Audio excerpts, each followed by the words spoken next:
ঈদুল আজহার কুরবানির জন্য এই গরুটা আমরা কিনেছি। এই গরুটা তার মালিকের বাসায় 2 দিন যাবত ছিল। আজকে হচ্ছে ওনার কাছ থেকে আজকে আমাদের বাড়িতে আনলাম। আনার পর হচ্ছে 2 জন গিয়ে আনলো, আনার পর হচ্ছে এখানে রাখলাম। এখানে আমাদের কের রয়েছে, কেরগুলো হচ্ছে গরুটা খাবে। আপনারা বলুন কমেন্টে আসলে এই গরুটা কেমন হয়েছে, এবং 1,20,000 দামে এই গরুটা কি আসলে ভালো হয়েছে নাকি মন্দ হয়েছে, আপনারা সবাই কমেন্ট করে জানান। গরুটা আমার কাছে অত্যন্ত ভালো লেগেছে। সবাই গরুটাকে দেখে অনেক খুশি হয়েছে। এখানে হচ্ছে আমার আব্বা রয়েছে, তারপর অনেকেই পোলাপান রয়েছে, ভিডিও করছে গরুটা রংটা অনেক সুন্দর, শরীরটা অনেক তাজা, কুরবানির জন্য অনেক সুন্দর গরুটা। এটা হচ্ছে কুরবানির জন্য। এনিতা ওকনালে নাকিতা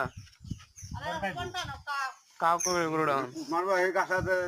তবে যারা কুরবানি দিতে পারে না, যারা গরু কিনতে পারে না, তারা হচ্ছে তাদের জন্য দোয়া রইল। তারা যেন ভবিষ্যতে টাকা পয়সা কামিয়ে যেন গরু কুরবানিতে আল্লাহ যেন তাদের রহমত করে, এবং যারা কুরবানি দিচ্ছে তারা সহি সলামতে যেন ভালোভাবে কুরবানি দিতে পারে ইসলামিক হাদিস অনুযায়ী। সবার জন্য শুভকামনা রইল ঈদুল আজহার শুভেচ্ছা এবং অভিনন্দন।